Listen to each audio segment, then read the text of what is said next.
ప్రభుత్వము ఊరు పేరు లేని ఉర్సా కంపెనీకి 60 ఎకరాల భూమి, వేల కోట్ల రూపాయల విలువైన భూమిని కేటాయించడాన్ని సిపిఐ తరఫున ఖండిస్తా ఉన్నాం.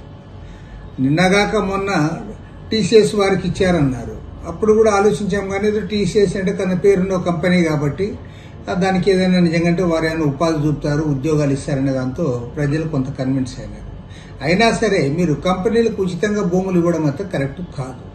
కారణం ఏమంటే ఇవాళ ప్రభుత్వ రంగ సంస్థలకి, కేంద్ర ప్రభుత్వ ఆధ్వర్యంలో నడిచే సంస్థలకి మీరు కోట్ల రూపాయలు తీసుకుని భూములు కేటాయించి మీరు ప్రైవేట్ కంపెనీలకు ఉచితంగా ఇస్తాము, రూపాయికి ఇస్తాము, 99 పైసలకి ఇస్తామంటే ఈ 99 పైసలు అంటేనే అందరు నవ్వుతా ఉన్నారు. 99 పైసలు ఎక్కడి నుంచి తెస్తారో తెలియదు. కాబట్టి ఏమంటే మీరు ఉచితంగా భూములు కట్టబెట్టడాన్ని తీవ్రంగా ఖండిస్తా ఉన్నాం, వ్యతిరేకిస్తా ఉన్నాం. పైగా మీరు ట్రాన్స్పరెంట్గా చేయడంలే. ఇవాళ ఉర్సా కంపెనీ పేరు మీద చేస్తున్నారంటే ఆ ఉర్సా కంపెనీ అనేది నిన్న మొన్న పుట్టిందని చెప్తా ఉన్నారు. కాబట్టి ఏమంటే దానికి ఏమాత్రం స్టాండింగ్ లేకపోయినా సరే దానికి వేల కోట్ల రూపాయల విలువైన భూములు ఈ రకంగా కేటాయించడం సరైంది కాదు.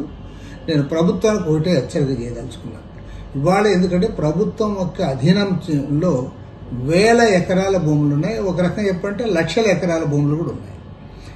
ఇప్పుడు ముఖ్యంగా మన ఆంధ్ర రాష్ట్రంలో ఏమంటే అమరావతి రాజధాని ప్రాంతంలో రైతుల నుంచి ల్యాండ్ పూలింగ్ ద్వారా సేకరించిన భూమిని కూడా ఇవాళ మీరు డిస్ట్రిబ్యూట్ చేసే అధికారం మీకుంది. మేమందరం కూడా అమరావతి రాజధాని ఉండాలని కోరుతా ఉన్నాం. కానీ మీరు ఇప్పుడు ఈ విలువైన భూముల్ని మీరు ఈ వివిధ సంస్థలకు ఇచ్చేటప్పుడు, కొన్ని ధార్మిక సంస్థలకు ఇచ్చేటప్పుడు మీరు ఉచితంగా ఇస్తే అందరూ కూడా అప్రిషియేట్ చేస్తారు తప్ప, మీరు అట్లా కాకుండా ప్రైవేట్ కంపెనీలకు కూడా ఉచితంగా భూములు కట్టబెడితే అది సరైనది కాదు. దాన్ని తీవ్రంగా తప్పుపడతా ఉన్నాం. ముఖ్యమంత్రి గారు చంద్రబాబు నాయుడు గారు దీనిపైన వెంటనే స్పందించి దీనికి అడ్డుకట్ట వేయాలని చెప్పి కూడా కోరుతా ఉన్నాను. ఈ ఉర్సా కంపెనీకి ఇచ్చిన భూమిని ఆ కేటాయింపును రద్దు చేయాలని చెప్పి కూడా కోరుతాను.